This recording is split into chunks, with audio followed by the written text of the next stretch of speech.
आज हमारे पास है आर्थर कॉनन डॉयल का एक बहुत ही गहरा उपन्यास द वैली ऑफ फियर।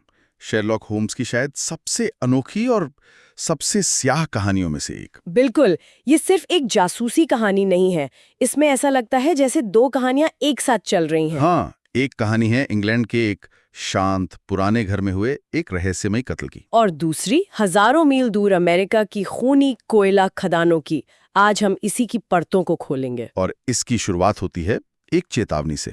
एक ऐसी चेतावनी जो अपराध की दुनिया के सबसे बड़े दिमाग प्रोफेसर मोरियार्टी के साम्राज्य से छन कर आई है। हाँ, एक सुबह होम्स को एक खुफिया संदेश मिलता है। कुछ नहीं, बस कुछ नंबर और दो नाम, डगलस और बर्लस्टोन। सिर्फ एक कोड जिसे होम्स से पहले कोई नहीं समझ पाता। और संदेश भेजने वाला पॉडलॉक वो खुद इतना डरा हुआ है कि वो लिखता है, वो मुझ पर शक करता है, कृपया इस संदेश को जला दें।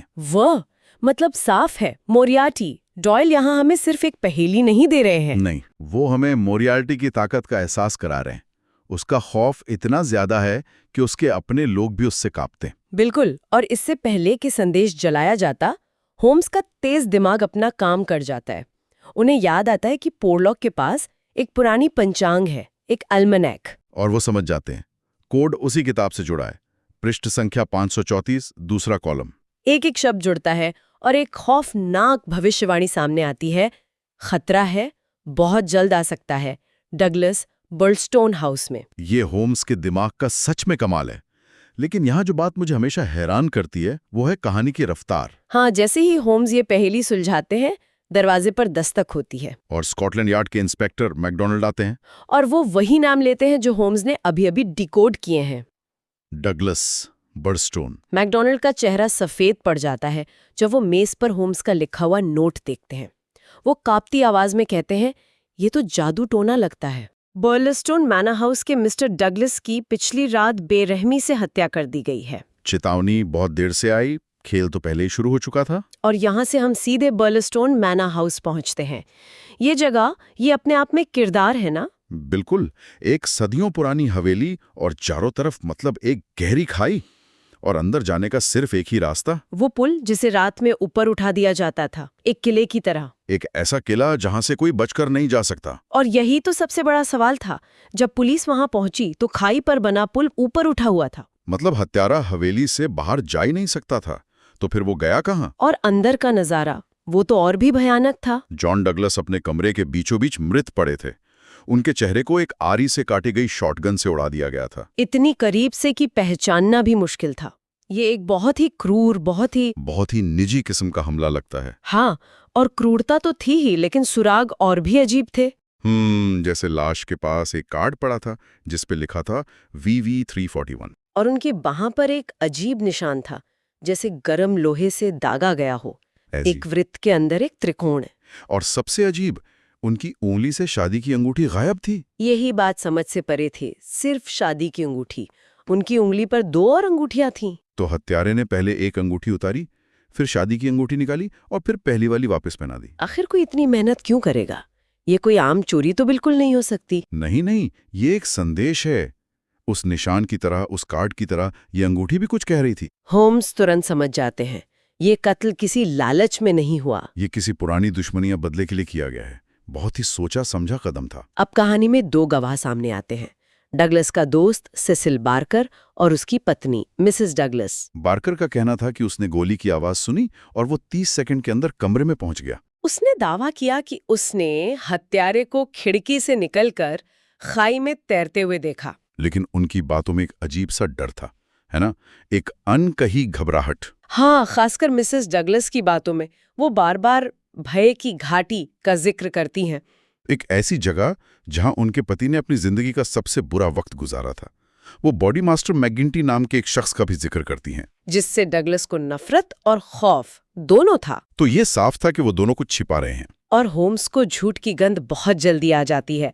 वो खिड़की की देहली पर लगे खून के धब्बे की जांच करते हैं। और यहीं पर कहानी का पहला बड़ा मोड़ आता है। होम्स पाते हैं कि वो धब्बा किसी जूते का नहीं, बल्कि घर में मौजूद सेसिल बार्कर की अपनी चप्पल का था। क्या मतलब वो एक बनावटी सुराग था? हाँ, पुलिस को गुमराह करने के लिए। बार्कर और मिसेस डगलस झूठ बोल रहे थे कोई हत्यारा बाहर से आया ही नहीं था। और अगर आया भी था तो भागा नहीं था। तो इसका मतलब सच घर के अंदर ही कहीं छिपा हुआ था। बिल्कुल। अब सवाल ये था कि वो ऐसा क्यों कर रहे थे, वो किसे बचा रहे थे। और अगर हत्यारा भागा नहीं तो फिर सच क्या था। और यहीं पर होम्स का जीनियस फिर से काम आता है। वो एक मनोवैज्ञानिक जाल बिछाते हैं। अच्छा, वो घोषणा करवाते हैं कि हवेली के चारों ओर की खाई का पानी अगले दिन सुखाया जाएगा। हाँ, ताकि उसमें सुराग ढूंढे जा सकें। होम्स को यकीन था कि अगर किसी ने खाई में कुछ छिपाया है तो वो उसे रात के अंधेरे में निकालने की कोशिश जरूर करेगा। और ठीक वैसा ही होता है। उस रात होम्स और वॉटसन अंधेरे में इंतजार करते हैं और एक साया पुल के पास आता है। वो खाई से एक भारी बंडल निकालता है। वो कोई और नहीं, सेसिल बार्कर ही था। पुलिस उसे रंगे हाथों पकड़ लेती है। जब उस बंडल को खोला जाता है तो उसमें से कपड़े, जूते और एक अमेरिकी बनावट का ओवरकोट निकलता है, साथ में एक साइकिल भी। मतलब उस काल्पनिक हत्यारे का सारा सामान। लेकिन एक सवाल अभी भी बाकी था। अगर हत्यारा भागा नहीं और बार्कर उसे बचाने की कोशिश कर रहा था तो फिर लाश किसकी थी। और यहीं पर कहानी का सबसे बड़ा रहस्य खुलता है। होम्स हवेली के अंदर एक गुप्त तहखाने का दरवाजा खोलते हैं और वहां से वो शख्स बाहर आता है जिसे सब मरा हुआ समझ रहे थे, जॉन डगलस, जिंदा। तो वो लाश उस हत्यारे की थी जो डगलस को मारने आया था। आत्मरक्षा में हुई एक झड़प में डगलस ने उसे उसी की शॉटगन से मार दिया था। और फिर अपनी पत्नी और दोस्त के साथ मिलकर डगलस ने अपनी ही मौत का नाटक रचा था। ये एक बेहद हताश करने वाली योजना थी। वो चाहते थे कि दुनिया और खासकर उनके पुराने दुश्मन ये मान लें कि जॉन डगलस मर चुका है, ताकि वो हमेशा के लिए आजाद हो सकें। लेकिन सवाल ये था कि वो किन दुश्मनों से भाग रहा था। और यहीं से कहानी का दूसरा और ज्यादा स्याह हिस्सा शुरू होता है। हम 20 साल पीछे अमेरिका की वर्मिशा घाटी में पहुंचते हैं। भय की घाटी, ये उपन्यास की सबसे दिलचस्प बात है। डॉयल ने एक क्लासिक इंग्लिश मर्डर मिस्ट्री को एक अमेरिकन गैंगस्टर कहानी के साथ जोड़ दिया। उस समय के पाठकों के लिए एक बहुत बड़ा झटका रहा होगा। हाँ बिल्कुल।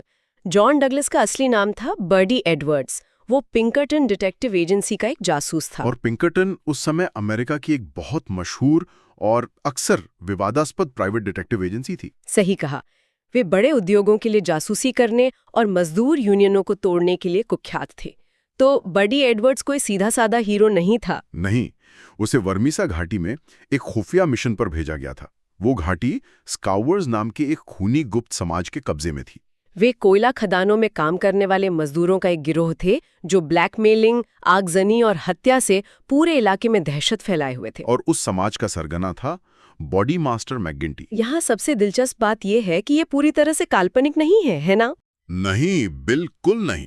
डॉयल ने स्कावर्स को एक असली गुप्त समाज मॉली मैगवायर्स पर आधारित किया था। हाँ, मॉली मैगवायर्स 19वीं सेंचुरी में आयरिश खदान मजदूरों का एक हिंसक समूह था जो अपनी क्रूरता के लिए जाना जाता था। डॉयल ने असल इतिहास को अपनी कहानी का आधार बनाया, जिससे भय की घाटी को एक डरावनी सच्चाई का एहसास मिलता है। अब सारे सुराग अपनी जगह पर बैठ जाते हैं। VV431 का मतलब था वर्मिसा वैली लॉज नंबर 341, जो स्कावर्स का अड्डा था, और हाथ पर बना वो निशान, वो उसी समाज की पहचान थी। बर्डी एडवर्ड्स यानी डगलस ने उस समाज में घुसपैठ की, उनकी क्रूरता का हिस्सा बनने का नाटक किया, उनके राज जाने, और अंत में पूरे गिरोह को सलाखों के पीछे पहुंचा दिया। लेकिन कुछ सबसे खूंखार सदस्य बच निकले थे और उन्होंने कसम खाई थी कि वे बर्डी एडवर्ड्स को दुनिया के किसी भी कोने से ढूंढकर अपना बदला लेंगे। तो बर्लस्टोन में जो कुछ भी हुआ वो उसी 20 साल पुराने बदले से बचने की एक आखिरी हताश कोशिश थी। एक ऐसी कहानी जहां अतीत कभी आपका पीछा नहीं छोड़ता। डगलस ने नाम बदला, देश बदला, लेकिन वो अपनी परछाई से नहीं भाग सका। और आखिरकार उसकी परछाई ने उसे ढूंढ ही लिया। कानून ने जॉन डगलस को आत्मरक्षा के लिए बरी कर दिया, लेकिन होम्स जानते थे कि खतरा अभी टला नहीं है। स्कावर्स अब भी बाहर थे। होम्स ने उसे तुरंत इंग्लैंड छोड़ने की सलाह दी। और डगलस और उसकी पत्नी एक नई जिंदगी की उम्मीद में दक्षिण अफ्रीका जाने वाले जहाज पर सवार हो गए। लेकिन कुछ हफ्तों बाद होम्स को एक खबर मिलती है। केप टाउन के पास उनका जहाज एक तूफान में फंस गया और जॉन डगलस जहाज से गिरकर समुद्र में खो गया। एक हादसा। पर क्या ये सच में एक हादसा था? होम्स जानते थे ये कोई हादसा नहीं था, ये एक हत्या थी। लेकिन ये स्कावर्स का काम नहीं था। उनकी पहचान क्रूरता और भद्दापन थी, जैसे वो शॉटगन का हमला। ये हत्या, ये तो बेहद सफाई और चतुराई से की गई थी। इसमें कोई सुराग नहीं छोड़ा गया था। होम्स कहते हैं ये एक उस्ताद के हाथ का काम था।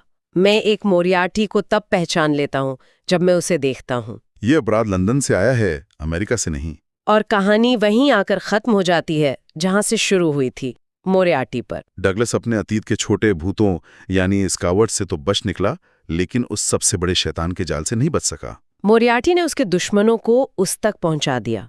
ये मोरियार्टी की ताकत का, उसकी पहुंच का एक और सबूत था। और ये इस कहानी का सबसे स्याह पहलू है। होम्स केस तो जीत जाते हैं, लेकिन अपने क्लाइंट को नहीं बचा पाते। भय की घाटी सिर्फ अमेरिका की कोई जगह नहीं थी। असली भय की घाटी तो वो साया था जो प्रोफेसर मोरियार्टी के रूप में लंदन की सड़कों पर घूम रहा था। एक ऐसा साया जिससे कोई नहीं बच सकता था। शायद यही इस कहानी का असली संदेश है कि आप एक दुश्मन से भाग सकते हैं, लेकिन अगर उस दुश्मन के पीछे एक नेटवर्क है, एक दिमाग है, तो आप कहीं भी महफूज नहीं हैं। आपको दिलचस्प लगी तो इसे लाइक करें, चैनल को सब्सक्राइब करें और क्लासिक रहस्यों, स्याह कारनामों और जासूसी कहानियों की दुनिया में हमारे साथ फिर से गोता लगाने के लिए तैयार रहें।